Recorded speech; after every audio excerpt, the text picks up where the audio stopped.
Bonjour à tous et bienvenue sur GITV.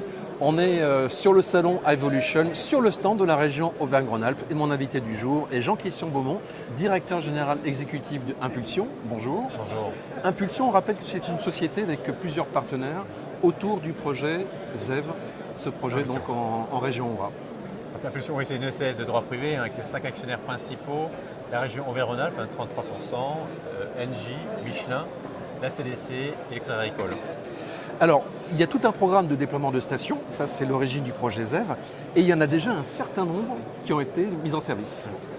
Actuellement, on a déjà 6 stations, voire 7 qui sont ouvertes. On a d'abord fait la mission d'autoriser un véhicule de faire de l'Est à l'Ouest sur le territoire Auvergne-Rhône-Alpes, donc sont déjà ouvertes les stations de Gramanche à Clermont-Ferrand. On a 2 stations sur Lyon, la station Vénissieux et Saint-Priest, la station de Saint-Égrève à Grenoble, station à Chambéry et à Moutier, donc un véhicule peut faire de l'Est à l'Ouest sur le territoire Auvergne-Rhône-Alpes. On a inauguré courant novembre la station de Valence, donc ce qui permet de lancer la colonne. C'est le couloir rhodanien vers le sud. Rhodanien, tout à fait nord-sud. Donc on va ouvrir d'ici la fin du printemps la station d'Annecy, de l'aéroport, Salès, donc on aura Valence, Malataverne, Aubenas.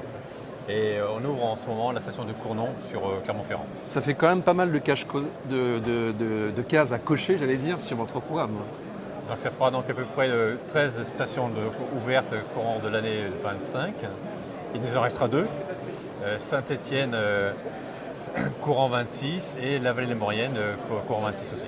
Alors des stations qui peuvent également délivrer la mobilité lourde, c'est pour ça qu'on voit d'ailleurs derrière nous cette photo d'autocars rétrofités.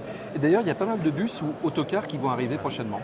Alors on a 2 grosses vagues qui vont arriver ou qui commencent à arriver sur le territoire Auvergne-Rhône-Alpes.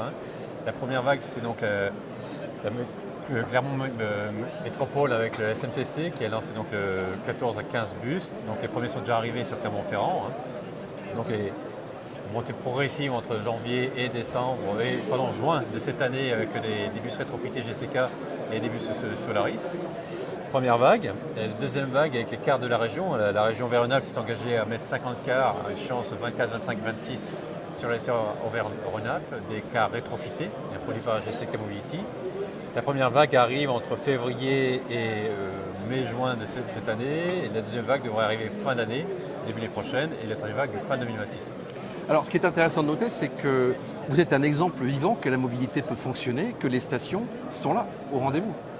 Donc, Impulsion a fait le choix donc, de la mobilité intensive pour 2020-2021. Donc, voilà, donc, en travaillant sur 3 axes, donc les bus et les cars. Donc, eux arrivent effectivement et répondent à une attente pour la mobilité. Donc, les deuxièmes, ce sont les véhicules utilitaires. Donc, on attend les Jumpy et les Jumpers deuxième semestre. Donc, il y a des subventions qui sont mobilisées de la part de la région Auvergne-Rhône-Alpes et de l'Union européenne.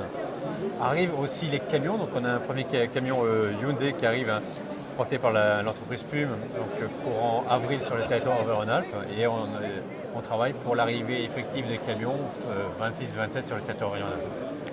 Les stations sont là, les véhicules arrivent. Comme quoi cette mobilité hydrogène devient une réalité au sein de la région Auvergne-Rhône-Alpes. Merci à vous, Merci à vous. Jean-Christian Beaumont. Merci. À bientôt sur GITV.